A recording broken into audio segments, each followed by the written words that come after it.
Hello and welcome back. I am Chris with Marksman Shooting Sports in Westfield, Indiana, and you are watching Marksman TV. Welcome back to another weekly used gun review where I take a sample of used firearms that come through the door, give you guys a 2 to 3 minute review of a couple different things to give you an idea of some things that are on the market. Remember, the point of this video is to strictly be educational. I'm not making this video to sell anything, just so you guys are aware with YouTube's policies. Anyway, guys, if that all sounds interesting to you, please stick around. That's coming up now.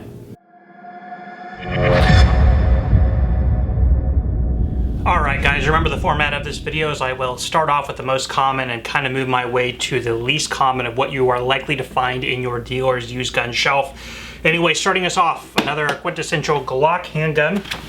This is a Glock Generation 3 Model 21. The 21 was in 45. If you wanted the smaller version, that's the Glock Model 30. Of course, the single stack version was the Glock Model 36. Now, the Model 21 was manufactured in the Generation 4, but so far to date has not come out in a Generation 5. Again, as many of you guys know, I really like the Generation 3. To me, it just fits me as the perfect sort of Glock model. It's the one I'm most interested in. They also came out with the 21 SF. The SF short frame shortens the distance basically in your length of pull between the web of your hand and the trigger. So this area is basically a little bit narrower. They had that on the Model 30, and of course the 10mm varieties, which would be the Model 20 and the Model 29 as well. Now this one has a Glock factory OEM flashlight on it, which is a little bit dim, but parts like this, of course, are going to add some value to the firearm. The Generation 3 21s are creeping up in price. I'm seeing them on the used market in about the $400 to $450 range right now, actually. Now, market prices are, of course, lately affected by all the purchasing that's going on right now. So normally I see the Generation 3 Glock 21s in about the $300 to $400 range, but right now they are up over $400 if you look at auctions and places where these are selling. So a little bit higher right now. 13 rounds in the magazine. This one comes with 3 mags. Really, for the modern market, the Model 21 still holds its own as far as capacity versus its size. The smaller guns, especially the Model 36s, have definitely been surpassed by other options. Like the Glock 36 has 6 rounds in the magazine, just like the XDS, and it's about, I'd probably say about 30% smaller. So that one's been passed up, but the 21 definitely holds its place. And the standard variety, it is a very blocky type of grip. Of course, blocky and Glock go well together. Standard size U-dot configuration. So really nice 45. Still lots of interest in these things, and I'm happy to see them come in. Okay, up next I have a Ruger 556. I don't have too many of these. I don't think I've had too many of these used in here. Now, the Ruger AR 556 did hit the market. It's been going on about 2 to 3 years ago, so it has been out for a while. The biggest competitor to this would be the Smith & Wesson M&P Sport 2, and of course, to get a little bit higher, you're on the Saint line. So between the Saint, the AR 556, and the M&P, those are the 3 big leaders in the sub-$1,000 AR-15 lineup. The Ruger AR 556 is one of my favorite. I've done plenty of videos comparing this with the M&P 15 and the Saint in the past. I did those videos about 2 or 3 years ago.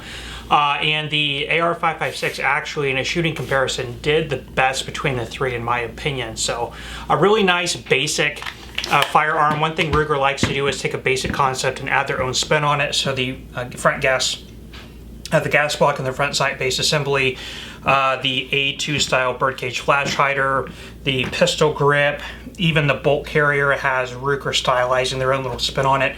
One big thing that they did is they did basically a threaded delta ring that you could unscrew and lock down by hand, so you could easily change out those handguards instead of having to go to that spring-loaded delta ring. Typically new, you're going to find these under normal circumstances in about the $500 to $600 price point. Used, you'll find them between about $400 to $500. Now, right now, of course, the prices on these things are a lot higher because of all the sort of unrest and the availability of things right now. So I am seeing these used in about the $600 to $700 price point right now. But of course, again, remember under normal circumstances, $400 to $500 is about where you find these. Really good AR-15. They don't last long when they come in new or used. I have sold a ton of these things. Highly recommended if you're looking to get started on the AR platform. Okay, up next I have a Colt Competition Model 1911. I've actually had a couple of these in here before. Now this is a newer variation, Series 80. A lot of 1911 collectors tend to want to stay in the Series 70, but the Series 80, basically the difference is the lawyer feature. The quickest way you can tell if you're looking at a Series 80 is by opening up the slide here in the back, and if you see that firing pin safety plunger right there, you know it is a Series 80. A reason a lot of 1911 collectors don't like this is it does add stacking to the trigger, so there is a little bit more force that's needed on the trigger. As you basically, what happens is as you pull the trigger, it pushes up on that plunger, allowing clearance for the firing pin. That way, if the trigger is not being pulled, the firing pin is blocked, so that saves you from dropping it on the back, breaking the sear, and firing the gun without intending to, which is something that does and has happened with 1911s if you're not careful. Of course, it's also a change in the design that was not normally intended to be there in the 1911 concept. So for those couple reasons, the Series 80s tend to be a little less favorable, but still a really nice firearm, even with that safety plunger there. In the competition series, a very good trigger. G10-esque style grips. I don't know the manufacturer of these. They do say Colt. They're Colt branded, but I don't know if Colt makes them or not.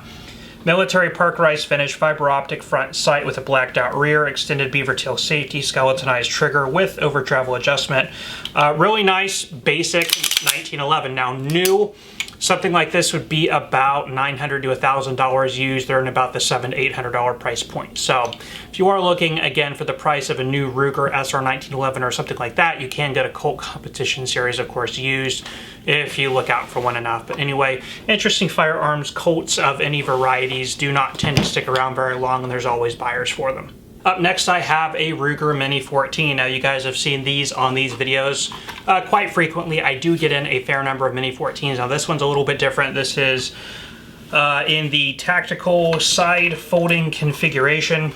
Of course, the Mini 14 is one of those things that has been reinvented and redone and repackaged over the many years it has been out in existence.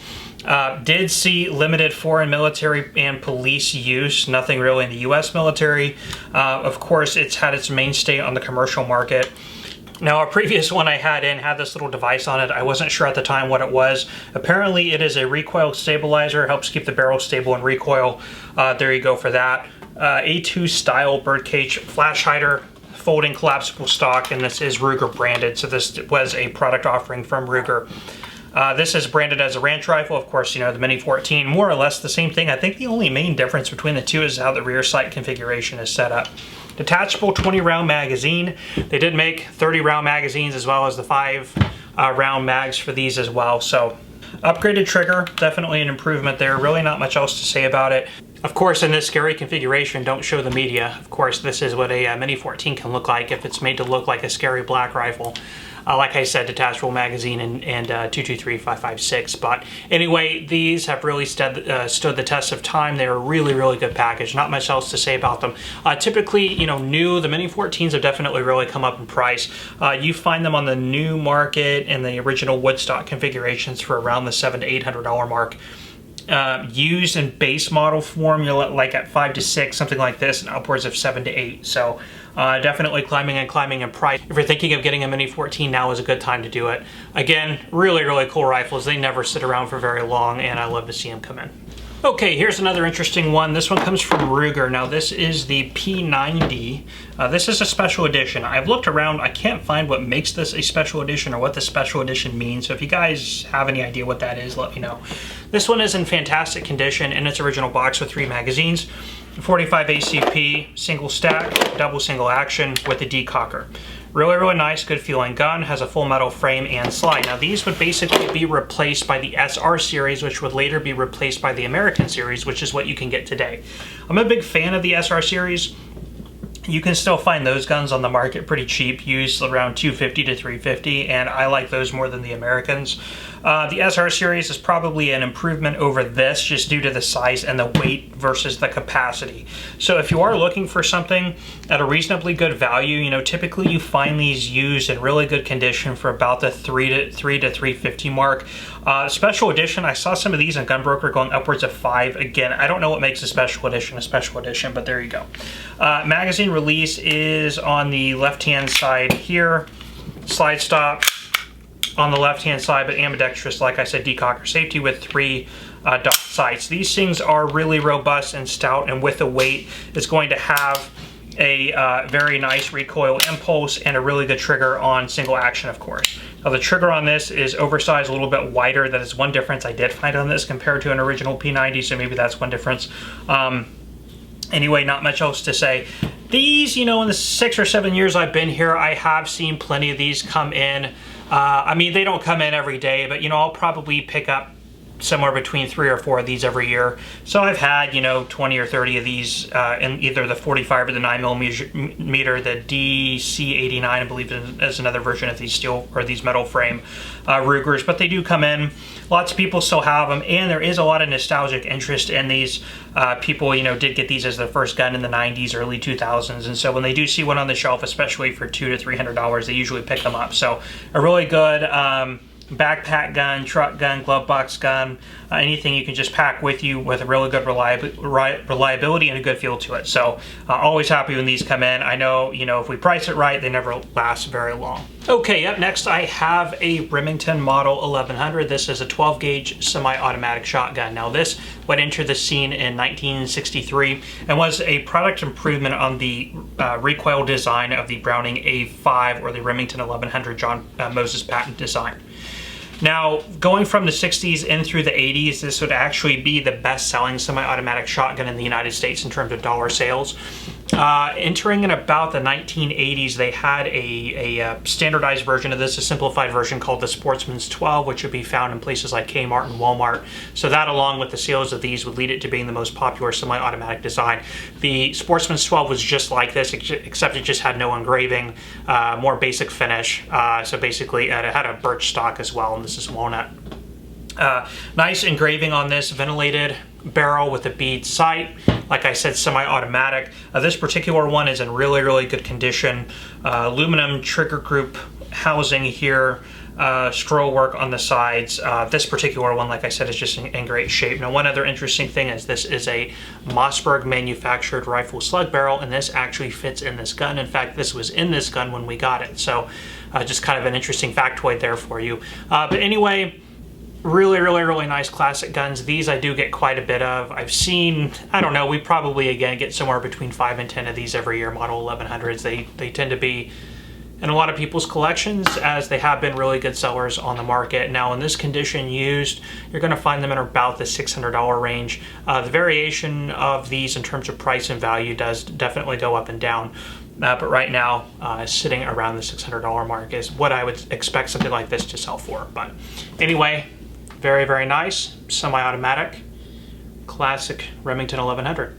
All right, up next is a pretty classic handgun. This is a Colt Model 1903 pocket hammerless. It actually is hammer fired, but the hammer is concealed. This was chambered in 32 ACP, 32 auto.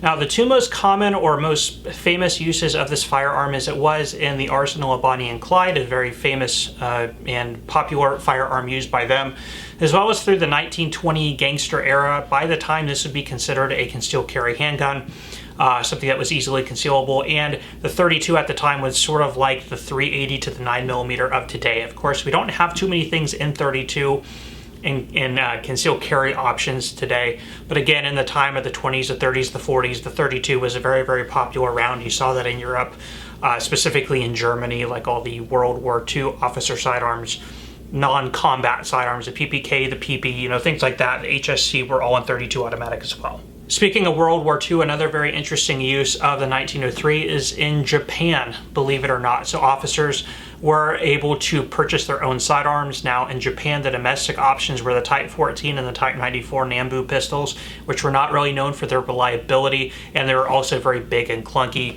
Something like this, a 32 automatic, as the officers were again allowed to purchase their own sidearms, would typically buy things like this, and there actually are examples of the 1903 pocket hammerless and Nambu holsters being brought back with American capture papers. So just an interesting factoid about the 1903. These have been steadily increasing in value over the past several years. This is an all-matching example with its original grips and original bluing. In its bluing, I would rate this at about 85 to 90% firearm. Something like this should go for about the $600 mark on the market, but again, the prices are steadily increasing. I had one of these about 8 or 9 years ago in like 95% condition, and then it was going for about $600, and today in that condition they'd be going for upwards over $1,000. So this is definitely one of those ones that just tends to be going up and climbing in value when you can find them. They are also very comfortable and very ergonomic handguns and a lot of fun to shoot at the range. Grip safety back here as well. Now there was a 380 version of this called the 1908, so if you are interested in finding one of those as well, I think those are a little less common, but there is that on the market as well. So just a really cool classic firearm. I've had maybe 2 or 3 of these since I opened the store, so they are not very frequently, not frequently do we see them. People tend to hold on to them, so just a nice collector's piece when they do come in, and I enjoy seeing them. Okay, last but not least, I have a Chinese Norinko Mac 90. So there's an interesting story on these.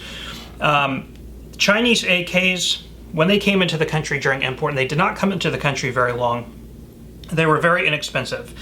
Back in the late 80s, early 90s, you could get these for about $200 brand new from your dealer store. Adjusting for inflation, that's probably like around $400 to $500 today.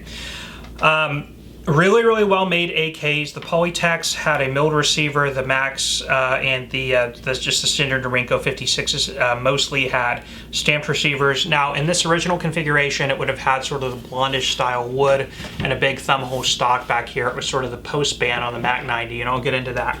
No muzzle device or threaded barrel up here at the front, no bayonet look. So, predating that, there was an event called the Stockton Schoolyard Shooting where a guy in California had opened fire on a school, on a playground. I believe it was an Oriental, as a Korean, I believe, area. And because of that, there was a whole lot of legislation that had to do with the importation of things like this for sporting purposes. So when that happened, of course, the standard configuration, Norinkos and the Polytechs and their standard AK formations would have stopped being allowed to come in the country, and they would allow a imported sporter version of the AK to come in, and that's where the Mac 90 came in. And these would have only been imported for just a few years, so they're not very common. Like I said, they would have had these sporter changes made to them, the modifications. Now, in today's standards, of course, because we don't have to have those sporters stylizing AKs, when people pick these up, you know, in the 2000s, early 2000s, what people had done is they changed the unergonomic buttstock into things like this, like a mag pull rear end and pistol grip. And, you know, of course, to go along with that, they changed the front end furniture as well. Now, of course, unfortunately, that does hurt the collectability of the firearm because it is no longer in its original imported configuration, but it does make it a little bit more of an ergonomic and usable firearm, and all the internal parts and everything on this are still matching.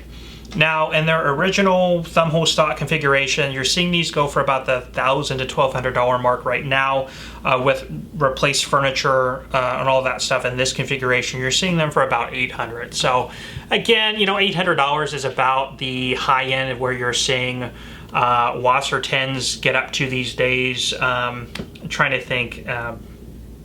Other domestic AKs are kind of getting up in the $600, $700, $800 mark. So for that price, you could get an albeit used, but a very good quality AK with some collectability and historic relevancy to it. So I have had, this is the second Mac 90 I've had since I opened the store about 6 years ago. So they are not very common at all. I think I've also had one Polytech, and that's it. So I've had 3 Chinese AKs in here since I opened. So they are not very common, and they are definitely climbing in value. So just very interesting to have come in, and wanted to share that one with you guys as the sort of the least common of this week's video. Well, that is all the time I have for you today on these. Thank you so much for stopping by and checking out this video. If you enjoyed, please let me know by hitting that like button. And if you want to see more content like this, please consider subscribing to my channel. Anyway, guys, I will leave you off there. I am Chris with Marksman Shooting Sports in Westfield, Indiana. You are watching Marksman TV, and I will see you next time.